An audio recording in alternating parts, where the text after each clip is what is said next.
ورسوله الذي لا نبي ولا رسول بعده أما بعد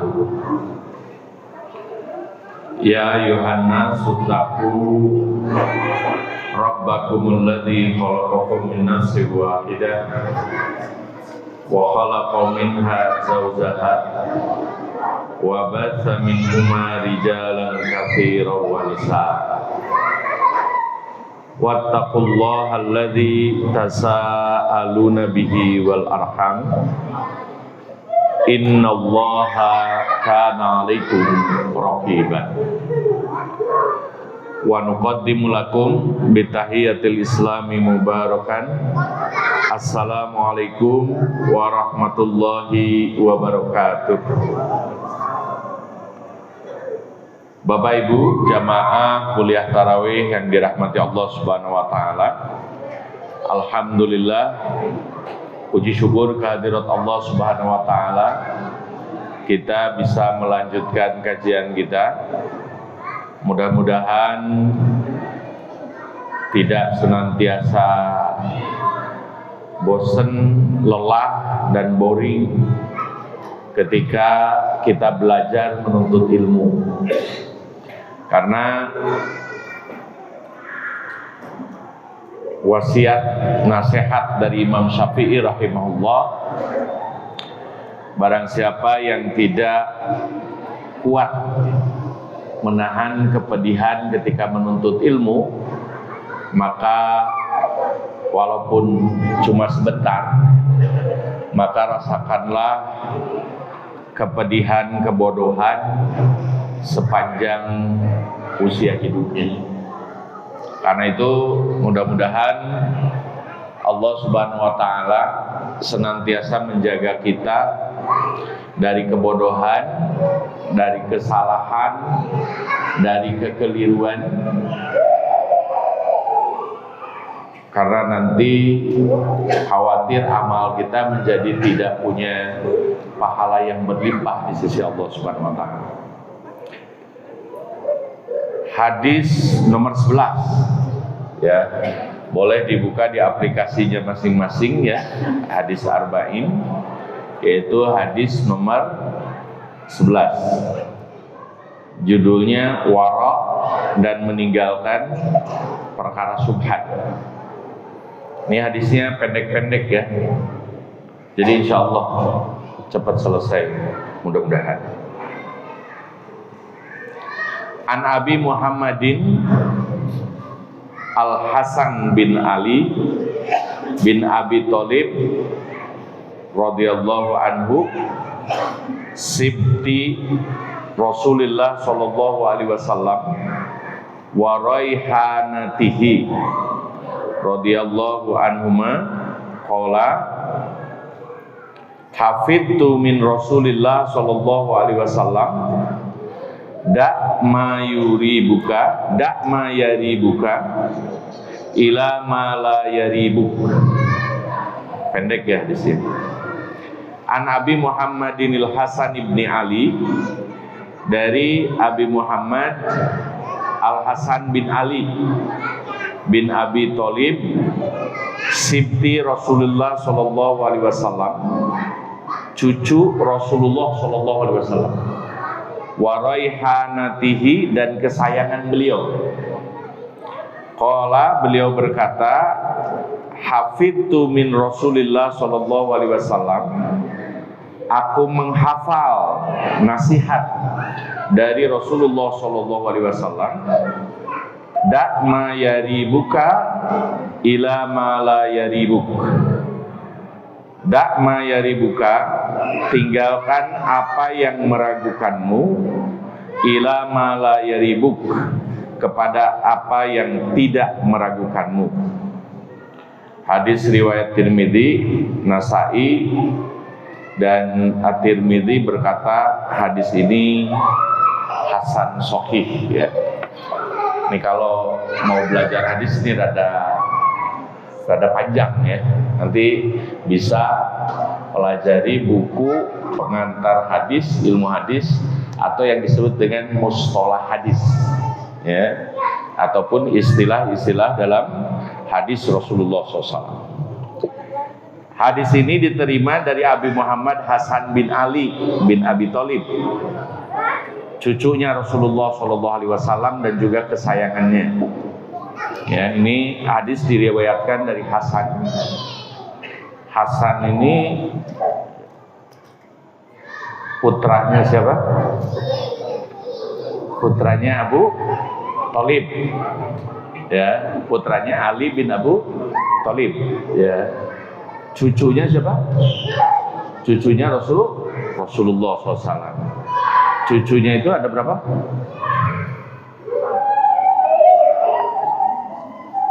Ya, Hasan, ada Husain. Kakaknya siapa? Masya Allah, tawaduknya luar biasa nih ya. Ya, Hasan ya. Jadi ketika Nabi SAW wafat, Hasan itu usianya 8 tahun.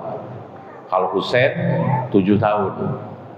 Ya, dan cucu Rasulullah SAW ini punya keutamaan yang sangat luar biasa, yaitu Sayyidah Syababi Ahlil Jannah, 2 pemimpin ahli surga. Ya kan, antara Al Hasan dan Husain. Kalau Hasan sempat jadi khalifah, kalau Husain itu Masya Allah, Rasulullah SAW juga sebelum wafatnya Husain ini sampai menangis terseduh-seduh karena tahu akhir dari perjalanan kewafatan Sayyidina Husain radhiyallahu anhu. Jadi dipenggal itu ya, yang di Karbala itu ya, dipenggal lehernya dan kemudian dihinakan oleh orang-orang yang tidak bertanggung jawab, yaitu orang-orang fasik ya. Nah, Bapak Ibu sekalian yang dirahmati Allah Subhanahu wa taala, ini juga keistimewaan Hasan dalam usia 8 tahun tapi bisa menghafal nasihat dari Rasulullah SAW. Ya, itulah kenapa kalau kita mengajarkan anak sejak dari usia golden time atau bukan golden time, apa? Usia emas itu apa? Golden age. Ya, usia emas itu, maka insya Allah kalau seandainya dididik dengan dasar yang paling utama yaitu Al-Quran, udah hafal Al-Quran, maka anak itu insya Allah dicurigai jadi ulama. Rata-rata para ulama itu hafal Al-Quran di usia 8 tahun, 9 tahun ya. Dan yang paling akhir itu 10 tahun lah, 10 tahun. Jadi kalau 10 tahun udah hifdzul Quran, maka jaga anak ini, karena insya Allah dia akan jadi ulama ya. Kalau standar di Kota Baru berapa tahun hafal Al-Quran? Ya, jadi ini juga harus jadi perhatian kita ya, harus jadi perhatian kita. Mudah-mudahan Ramadan ini mengawali bukan hanya sekedar khataman tapi juga hifdzonan, hafalan ya, hafalan Al-Quran. Bisa dirasakan itu sensasinya luar biasa kalau seandainya kita hafal surat-surat yang baru ya. Satu Ramadan aja ini misalkan, jangan targetnya jangan terlalu banyak, misalkan 1 surat aja kita bisa nambah ya, misalkan surat Al-Baqarah itu luar biasa ya. 286 ayat ya, itu udah ya, itu luar biasa. Tapi karena kita cukup memahami ayat Al-Quran itu dengan surat-surat yang pendek gitu ya, maka cukup kita memahami Al-Quran dengan surat-surat yang pendek saja, karena itu mewakili seluruh Al-Quran, yaitu Al-Fatihah dan Inna Atoina, sudah cukup lah insya Allah. Oke, saya memelihara ataupun hafal nasihat dari Rasulullah SAW. Dak ma yaribuka ila ma la yaribuk. Tinggalkan yang meragukanmu kepada yang tidak meragukanmu. Ini maksudnya apa? Ya. Nah, nanti dijelaskan bahwa manusia ataupun seorang muslim harus meninggalkan sesuatu yang diragukan, ya, sesuatu yang diragukan kepada yang tidak meragukan. Karena dalam kaidah usul fikih ada al-yaqinu la yuzalu bisyak. Keyakinan itu tidak akan bisa dikalahkan dengan keraguan. Jadi pilih yang yakin. Ya, dan ini teh kadang-kadang terjadi dalam kehidupan kita, baik dalam ibadah ataupun dalam muamalah. Dalam ibadah misalkan kita ragu dalam bilangan sholat misalkan. Ini teh sholat isya misalkan kita ini teh sholat ini rakaat ketiga apa rakaat keempat gitu. Ya, maka kita yang yakin yang mana? Yang yakin yang mana? Yang yakin yang 4 gak mungkin. Yang yakin itu pasti yang sudah terlewat, yang sedikit. Maka kita pilih yang 3, kemudian tambah yang 4. Nah ini penting, ya, penting dalam ibadah misalkan seperti itu. Karena keraguan-raguan itu tipis dengan keyakinan itu. Kalau keraguan-raguan itu disebutnya don, prasangka. Tapi kalau keyakinan itu masuknya ilmu, ya. Dan ilmu ini kenapa bisa yakin? Karena kita tahu dasar hukum dan dasar dalilnya, baik dari Al-Quran maupun Sunnah Rasulullah SAW. Sehingga kita jadi yakin dalam mengamalkan sesuatu, tidak ragu-ragu. Ya.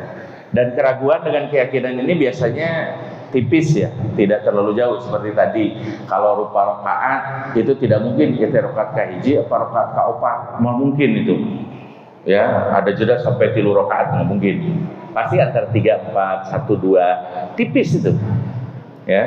Atau misalkan kita ragu nih, habis sholat maghrib mau sholat isya, nih saya tuh udah batal atau belum gitu. Maka yang kita ambil wudhu lagi atau cukup melanjutkan sholat dengan wudhu yang pertama.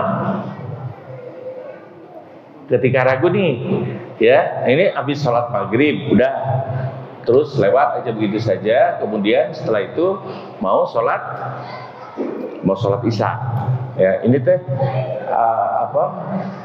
udah batal apa belum gitu. Ya, yang yakinnya apa? Batal itu yang ragunya, ya kan? Yang yakinnya kita berarti asalnya kita sudah dalam keadaan suci, gitu. Jadi yang ragu itu harus dikikis sudah dengan yang yakin. Tapi dalam kasus itu, ya, sesungguhnya ya wudhu itu juga menjadi lebih baik lagi, ya. Apalagi kalau sebelumnya terwudhu heula gitu ya. Jadi bukan suci gitu ya. Jadi untuk meninggalkan keraguan-raguan ini. Jadi keyakinan itu perlu, terutama kita dihadapkan dengan ibadah ini ada dasarnya atau enggak gitu loh. Nah inilah karena apa? Di dalam ibadah itu yang sunnah, ya, yang sunnah itu yang ada dasarnya, ada perintahnya, ada dalilnya, baik dalam Al-Quran dan Sunnah, sehingga kita yakin mengerjakannya. Kebalikan dari Sunnah apa, Pak, Bu? Kebalikannya apa? Kebalikan Sunnah. Ya, dijawab ngarang dari tausiahnya. Ya, bid'ah. Ya, kalau bid'ah ini sebenarnya bukan istilah yang horor, bukan istilah yang menakutkan. Ini istilah ilmu. Cuman ini teh di brandmark antara satu kelompok dengan kelompok yang lainnya, terutama di TikTok. Jadi rame. Ya, peperangan antar kelompok. Makanya kita ngaji ini biar lebih, apalagi ngaji hadis arba'in. Hadis arba'in ini justru belajar tentang dasar-dasar agama. Ya kan? Satu sisi kita juga tidak boleh sedikit-sedikit membid'ahkan, karena harus tahu dalil yang diambil oleh yang berbeda pendapat. Ya kan? Karena nanti ada perbedaan pendapat kan, kan ada dalil, ada istidlal. Ada dalil itu ada ada nasnya, baik dari Al-Quran dan Sunnah. Kalau istidlal, cara menyimpulkan dalil itu. ya kan? Cara menyimpulkan dalil itu, ya. Seperti kemarin kan, punten ya, saya tidak akan menggunjing orangnya, ya, rame-rame seperti hukum rokok kemarin itu ya, terus aja rame terus. Nah ini kan memang tidak ada dalil nas yang tersurat, tidak ada, ya kan? Kecuali babi, itu ada kalau babi. Nah ini makanya ada perbedaan pendapat, ya kan? Nah yang sebagian yang mengharamkan itu dari istidlal, ya, dari cara mengambil dalil bahwa la taqtulu aydiakum ila tahluka, jangan membunuh dirimu ke jurang kebinasaan. Diambil dari sana, maka baik rokok ataupun yang lainnya yang bisa membahayakan menjadi terlarang, sekalipun tidak ada nas yang qat'i itu. Nah itu, tapi ada juga yang mengatakan bahwa yang mengatakan bahwa hukumnya makruh katanya karena tidak ada dalil yang tegas, ya. Nah itu ya, seperti pilihan-pilihan pendapat seperti itu. Nah, jadi Bapak Ibu sekalian yang dirahmati Allah Subhanahu wa taala, itu dalam konteks ibadah. Ada sunnah yang ada dalilnya, kalau bid'ah yang dianggap ibadah tapi tidak ada dasarnya. Karena itu kalau kita ragu apakah ini teh sunnah atau bukan, maka kerjakan atau tinggalkan. Nih, kalau misalkan kita dihadapkan satu perbuatan, ini udah pada buka kan sebenarnya, ya khawatir saya rada ajak mikir bisir, makanya tadi saya makan heula, karena ini tema ini rada lumayan berat, sedikit gitu, kaidah ini sedikit, tapi harus dipahami bijak, biar kita mengerti perbedaan. Ya kan? Salah juga misalkan orang belum mengajarkan sunnah tapi membidah-bidahkan, salah. Boleh misalkan satu kelompok ngaji tertutup, ya kan? Punya pendapat sendiri, silakan. Tapi sekarang kan zaman YouTube, ya kan? Jadi semuanya akan terbongkar, saling mengkaji dan lain sebagainya. Tapi saya kira debatnya jadi tidak kontraproduktif karena jadi saling menghina dan saling menghina kelompok, saling menghina orang. Tentu saja ini akhirnya para ulama juga mohon maaf jadi rada nyinyir gitu, minal nyinyiriin wal nyinyiriat gitu deh. Ya, sehingga ada hal-hal yang tidak perlu diketahui oleh jamaah jadi terbongkar. Ini kan jadi aib bagi semuanya. Ya, saling membongkar noda masing-masing. Nah, ada sunnah, ada bid'ah. Nah, kalau dalam muamalah, selain ibadah nih, kalau dalam muamalah itu kan al halal bayyinun, yang halal itu jelas, wal haram bayyinun, yang haram juga jelas.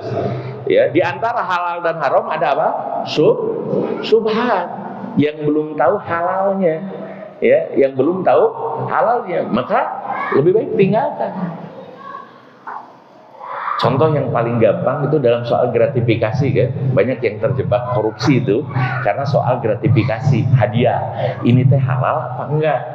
Ya, dan kita ada yang mengaturnya, dan alhamdulillah soal undang-undang gratifikasi ini sudah dihiasi juga oleh ahli-ahli fikih dalam undang-undang kita, ahli-ahli fikih dan juga ahli maqasid syariah, ya kan, tentang prinsip-prinsip dalam beragama. Ini ketika kita mengerjakan sesuatu karena jabatan kita, misalkan ada orang yang kemudian setelah beres proyek ngasih, ya, kalau kita yakin itu halal, ambil. Tapi kalau ragu, ya, tolak. Kalau belum tahu isinya mah, ya, kalau belum tahu berapa, kan tolak aja gitu. Jadi maksudnya gitu kan, sering nggak kita menghadapi persoalan seperti itu, iya kan? Ini halal apa haram?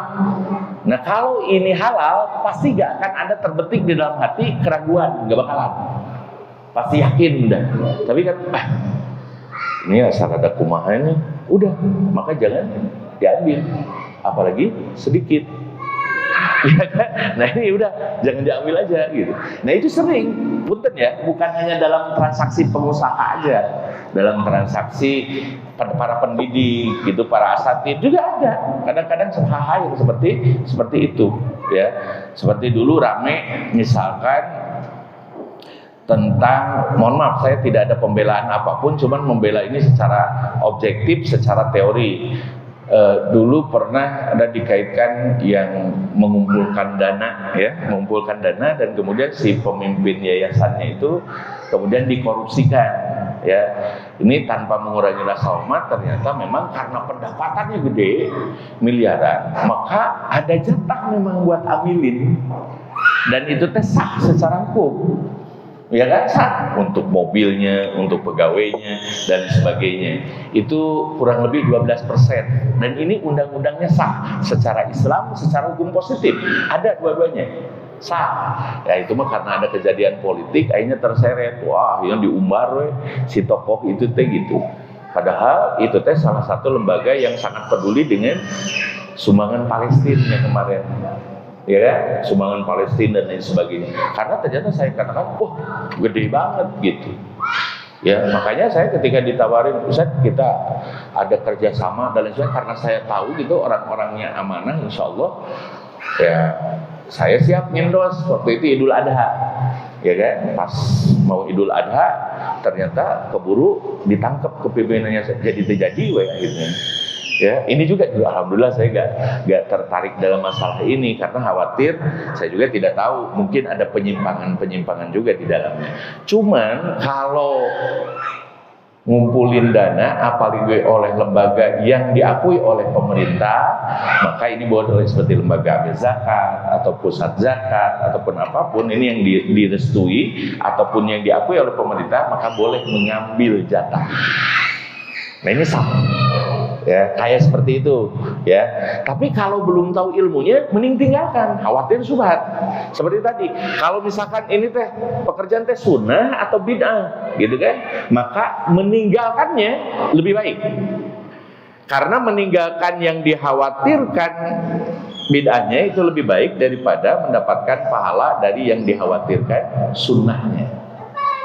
Jadi mendingan tidak dapat pahala, ya, daripada kita khawatir perbuatan itu termasuk perbuatan yang tidak diperintahkan dalam agama, tidak termasuk sunnah, ya, bahkan menyelisihi sunnah, kayak seperti itu, ya. Oke, kemudian hadis yang kedua, meninggalkan apa yang tidak bermanfaat bagimu. Dari Abu Hurairah radhiyallahu anhu, semoga Allah meridhoinya. Qala, ia berkata, qala Rasulullah sallallahu alaihi wasallam, Rasulullah sallallahu alaihi wasallam bersabda, min husni islamil mar'i tarkuhu ma la ya'nihi. Di antara ketinggian, kebagusan, kebaikan, keislaman seseorang, tarkuhu ma la ya'nihi, bahwa ia meninggalkan apa yang tidak penting baginya. Ya, ini ketinggian keislaman seorang itu meninggalkan apa yang tidak perlu baginya. Kemarin sudah dijelaskan Abu Hurairah itu siapa namanya? Abdurrahman bin Sakhar, ya. Alamatnya di mana? Asalnya dari Yaman, ya, dari Yaman, kemudian datang kepada Rasulullah SAW memeluk Islam walaupun di penghujung usianya, tapi kemudian menjadi salah seorang imam hadis yang sangat luar biasa. Beliau belajar cuma 4 tahun, ya, belajar 4 tahun kepada Rasulullah, tapi masya Allah, ya, jadi imamul hadis, ya. Seorang mungkin belajar 4 tahun itu cuma menghasilkan S1 saja. Ya, tapi karena guru besarnya adalah Rasulullah, makanya ini sangat luar biasa kan, jadi akrab. Abu Hurairah. Ini orang kalau disebut terus oleh setiap orang, berarti apa? Berarti usianya panjang. Pahalanya itu mengalir jariah terus. Inilah pentingnya ilmu. Kalau seseorang nasihatnya dikutip, kemudian didengarkan, dibacakan, didoakan, maka seluruh umat Islam bertahun-tahun lamanya, sekalipun dia wafat sudah lama, maka dia dapat jariah yang terus mengalir. Ya, inilah yang disebut panjang usia. Panjang usia itu bukan angka, ya kan? Tapi umurnya yang panjang. Umurnya yang panjang itu amalannya yang kemudian terekam terus, ya, didengarkan terus perkataannya oleh umat Islam. Sudah Abu Hurairah, Imam Bukhari, Imam Muslim. Wah, masya Allah. Ya kan, mereka itu orang-orang yang bisa mengumpulkan hadis. Dan untuk pergi itu, dan rata-rata ya ini menariknya, sedikit belajar hadis, itu menariknya imam-imam periwayat hadis, seperti kan sering dengar Imam Bukhari, Imam Muslim, terus siapa lagi? Imam Ahmad, Imam Nasai, ya, kemudian Imam Tirmidzi, Abu Daud, itu rata-rata bukan orang Arab. Rata-rata bukan Arab, mereka itu ajami. Tapi bisa hafal gitu, bisa hafal dan fasih dalam berbahasa Arab. Mereka itu bukan orang-orang Arab. Dan bahkan Imam Bukhari kan di Dagestan ya, sampai kalau demi satu hadis itu beliau merantau berkelana sampai ke Irak, kemana, sampai 3 bulan hanya untuk satu hadis. Karena itu wajar kalau kemudian mereka-mereka ini luar biasa, namanya terus dikenang. Warafa'na laka dzikrak, sebagaimana Nabi Muhammad SAW diangkat namanya, dipopulerkan di kalangan umat Islam. Ya, dan di kita juga banyak ya pahlawan-pahlawan yang sudah berjasa, misalkan juga jasa-jasanya banyak disebut, namanya banyak disebut, mereka itulah yang panjang umur karena sudah mengukir sejarah. Yang mengesankan bagi saya seperti misalkan Jenderal Sudirman, ya, kesolehannya sangat luar biasa. Pada beliau usianya, meninggalnya usia berapa tahun? Ya, Masya Allah, udah para rohok pahlawan kita ya 45 tahun, ya, muda banget gitu loh. Tapi kenapa kok terkenal banget? Demikian juga Imam Nawawi ini, ya, itu juga usianya relatif muda ya ketika wafat itu. Ya, tapi karena karya-karyanya luar biasa, ya, bahkan beliau tidak menikah, makanya anak-anaknya itu banyak. Ya, anak-anaknya itu banyak berupa karya tulis, ya, terutama dalam bidang hadis. Nah, hadis ini menjelaskan kalau Islam seseorang itu bagus, pasti bakal memprioritaskan yang wajib. Makanya dalam level keislaman itu yang pertama yang harus kita kerjakan itu yang fardhu, yang wajib. Ini nih targetan. Kalau yang wajib belum benar, jangan dulu kita berazam untuk mengamalkan ataupun menyempurnakan yang sunat. Sempurnakan dulu yang wajib. Sholat misalkan tepat waktu, yang wajib aja dulu di listing, kita muhasabahin apakah udah benar atau enggak. Ini yang fardhu. Kemudian yang kedua yang nafilah, yang nawafil, yang sunat-sunat juga kita sempurnakan. Misalkan terkait dengan sholat sunat, ya, terkait dengan sholat sunat, biasa sunat rawatib sebelum duha, bahkan sebelum tahajud dan taraweh, ya, rawatib dulu gitu. Jadi ada susunan-susunannya. Ini diketahui dengan apa? Dengan ilmu, dengan belajar, bita'allum, dengan cara nyorok ataupun belajar kepada seorang kiai, seorang ustadz, seorang ajengan yang memiliki pengetahuan tentang itu, ya. Nah, kemudian yang ya fardhu, nafilah, baru kemudian fadilah. Kalau yang kewajiban sudah dilaksanakan baik, yang sunnah juga sudah baik, maka sempurnalah pula dalam urusan muamalahnya, ya. Makanya kalau kita ingin memperbaiki diri, maka perbaikilah dengan yang wajib dulu, yang wajib diperhatikan. Apakah masih masih banyak lalai secara waktu, masih belum memahami secara doanya, belum tahu secara pasti kaifiatnya, misalkan kalau dalam sholat, pelajari dulu itu, ya, sebelum kemudian yang lainnya. Bahkan sebelum sholat mungkin wudunya dulu juga harus diperhatikan, ya. Jadi yang disebut dengan hijrah itu tidak semata-mata kemudian mang perang gitu kan, sambil yang wajib itu ditinggalkan. Mang perang dalam urusan akhlak, tapi dalam urusan yang wajib ini tidak diperhatikan. Ini juga salah, ya. Saya sangat respect kepada teman-teman yang terus ngajak berdakwah untuk sholat dan back to masjid. Balik-balik ayo ke masjid gitu. Tapi pas ketika mau sholatnya gimana Ustaz? Soalnya kumamaneh gitu ya. Nah, ini gak bisa gitu. Jadi harus kemudian diajak ke masjid, tapi juga diajarkan bagaimana kaifiat sholat yang benar. Apalagi dalam sholat nanti banyak lagi perbedaan. Nah, perbedaan ini ada perbedaan yang sama-sama punya dalil, boleh dua-duanya dilakukan. Tapi yang tidak boleh itu ketika yang satu punya dalil, punya dasar, yang satu kumaha maneh, ini mah gitu.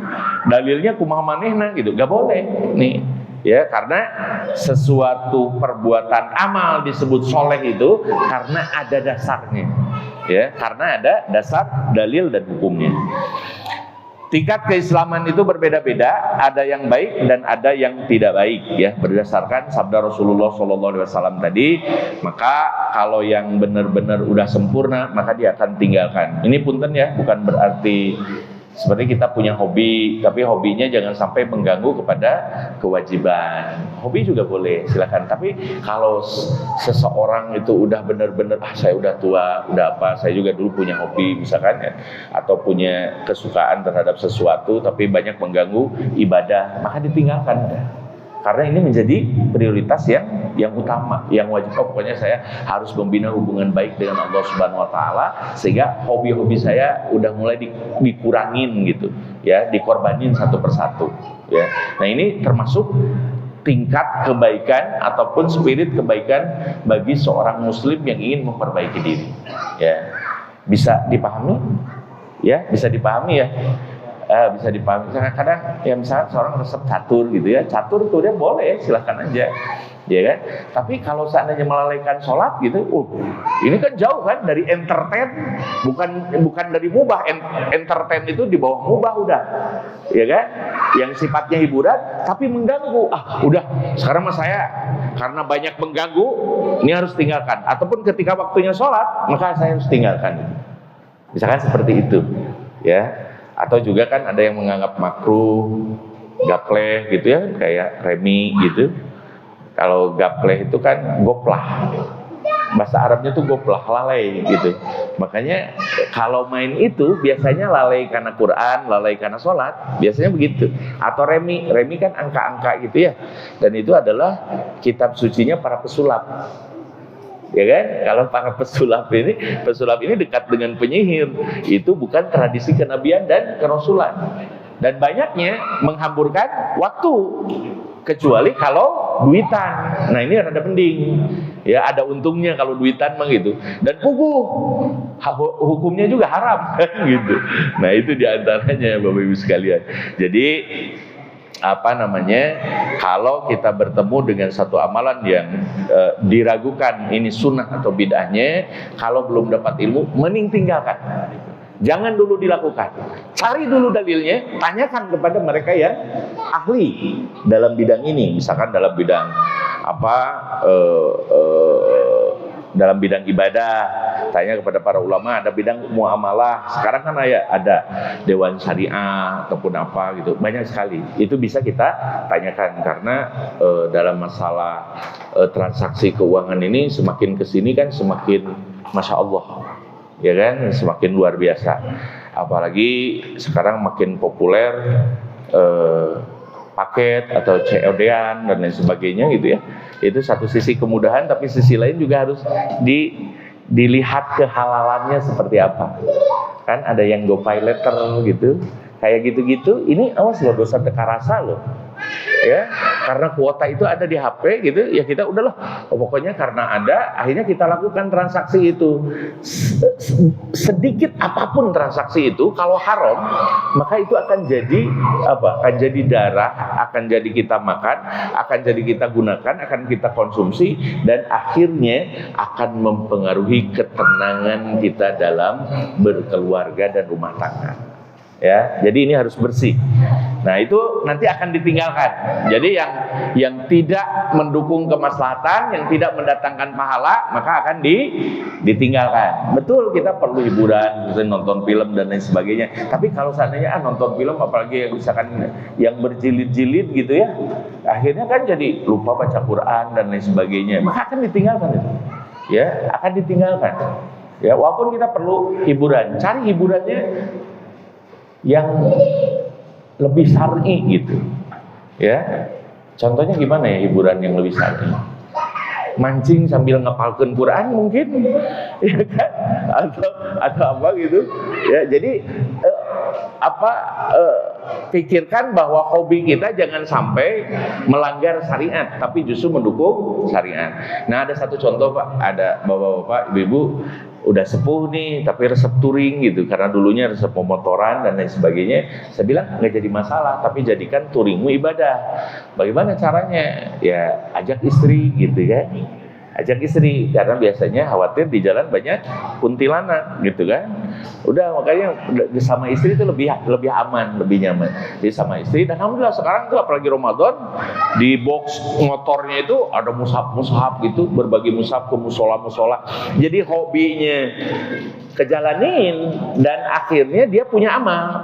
Ya, jadi dia membagikan Quran ke musola di pesisir pantai selatan yang Qurannya udah rusak dan lain sebagainya. Kan ini jadi indah, mana sama istri lagi. Ya kan? Karena jadi barokah udah. Ya, jadi barokah. Kenapa hobi itu banyak jadi pertengkaran gitu ya? Di antaranya ya karena istri jarang diajak gitu. Ya, istri jarang diajak, jadi nggak berkah. Jadi walaupun dalam keadaan apapun, kebersamaan harus tetap dijaga, dan itu akan menjadi ibadah yang sangat luar biasa. Ketika saya kuliah subuh biasa, tapi habis kuliah subuh lihat suami istri lari gitu bareng gitu, dia udah berjamaah, kemudian baca Quran, kemudian lari bareng, gitu, luar biasa gitu. Ya makanya saya juga lari sering ngajak ke istri gitu. Ya kalau istri gak mau, ya saya bilang gitu ya, saya takut ketemu ibu-ibu, akhirnya ngobrol dengan ibu-ibu jadi duaan. Ya hayu atuh cenah gitu kan, akhirnya jadi mau udah gitu. Itu teknik ingin dibarengin itu begitu gitu ya. Jadi ini sangat luar biasa. Jadi bukan berarti agama tidak peduli dengan entertain. Ingat, dengan hiburan silakan aja, tapi hiburannya jangan sampai mengganggu kewajiban. Bahkan yang sunat juga jangan sampai terganggu. Ya, bahkan yang punten ya, sampai kemudian yang sunat diperhatikan, yang makruh juga nanti akan ditinggalkan. Ya, kalau kita makan konsepnya sebaliknya. Yang sunat karena tidak apa-apa, kalau tidak dikerjakan maka ditinggalkan. Kalau yang makruh karena tidak apa-apa maka dilakukan gitu. Nah ini dibalik ini. Ya, jadi kalau orang yang benar-benar keislamannya tinggi pasti akan memperhatikan hukum-hukumnya. Jadi min husni islamil mar'i, dari tingginya keislaman seseorang adalah tarkuhu malayani, dia akan meninggalkan apapun yang tidak berguna dalam hidupnya, yang tidak menghasilkan pahala, yang tidak menghasilkan kebaikan, dan tidak menghasilkan ridho Allah dan Rasulnya. Ya, wallahu taala alam bisawab. Itu saja yang ingin saya sampaikan pada kesempatan kali ini. Mudah-mudahan Bapak Ibu semuanya sehat walafiat, istiqomah terus dalam kebaikan sampai kemudian kita wafat dalam keadaan husnul khotimah. Ya. Gimana? Masih ada? Cukup? Ya oke. Ya, itu saja. Ya, ditutup saja dengan doa. Rabbana hablana min azwajina wa dzurriyyatina qurrata a'yun waj'alna lil muttaqina imama. Rabbana atina fid dunya hasanah wa fil akhirati hasanah wa qina adzabannar. Aqulu qouli hadza wa astaghfirullah li wa lakum. Wassalamualaikum warahmatullahi wabarakatuh.